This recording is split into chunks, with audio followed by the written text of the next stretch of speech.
வணக்கம். தினமலர் இன்றைய தலைப்புச் செய்திகள். சட்டசபை தேர்தல் பணிகளில் தமிழக அரசியல் கட்சிகள் சுறுசுறுப்பு. போட்டியிட விரும்புவோரிடம் விருப்பு மனு வாங்கும் பணி தீவிரம். அடுத்த சில நாட்களில் கூட்டணி பேச்சை ஆரம்பிக்கவும் திட்டம். பாஜக தேசிய செயல் தலைவராக பீகார் அமைச்சர் நிதி நியமனம். நட்டா பதவிக்காலம் முடிந்தது. 3 மாவட்டங்களில் பிளாட்டினம் இருப்பு கண்டுபிடிப்பு. சுரங்கப்பணி குறித்து முடிவெடுக்க முடியாமல் அரசு திணறல். குழந்தை திருமணங்களை தடுக்க விழிப்புணர்வு யுசிஜி அறிவுறுத்தல். சங்கி படையே வந்தாலும் தமிழகத்தில் ஒன்றும் செய்ய முடியாது. முதல்வர் ஸ்டாலின் ஆவேசம். சீமான் காரை மறித்த திமுக நிர்வாகி வெளுத்து வாங்கிய நாத்தாக்காவினர்.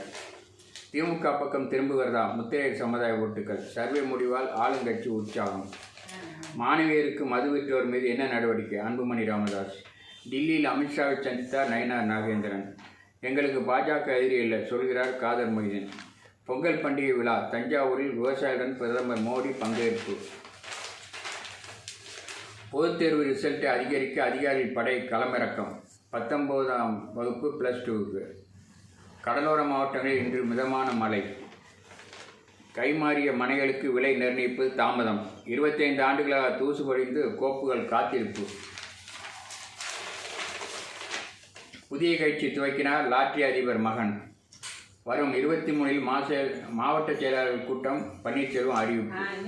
தொகுதிக்கே செல்லாத எம்எல்ஏ காங்கிரஸ் போஸ்டரால் பரபரப்பு. திருமண விழாவில் ராமதாஸ் அன்புமணி நேருக்கு நேர் சந்திப்பதை தவிர்த்தனர். எந்த ஒரு தவறும் நான் செய்யவில்லை தமிழக அமைச்சர் நேரு. அமித்ஷா பேசுவதை எளிதில் கடக்க முடியாது திருமாவளவன். தாவேக வேட்பாளர்கள் அறிவிப்பா வதந்தி என கட்சி தலைமை விளக்கம். கேரளா தேர்தல் வெற்றி நம்பிக்கை தந்துள்ளது பிஜேபிக்கு. உதவி பேராசிரியர் பணிக்கு விண்ணப்பம். மறுவாய்ப்பு வழங்க டிஆர்பி வரிசையில். 100க்கும் மேற்பட்ட விடுதிகள் மூடல். ஆதிதிராவிட நலத்துறையில் அவலம். வாக்காளர் கணக்கெடுப்பு பணி நேற்றுடன் நிறைவு. போத்தீஸ் நிறுவன புதிய கிளை பாடியில் திறப்பு. பத்மபூஷன் விருது பெற்ற விஞ்ஞானியிடம் ரூபாய் 57 லட்சம் மோசடி. இந்தி வழியில் தமிழ் கற்பிக்க செம்மொழி நிறுவனம் ஏற்பாடு.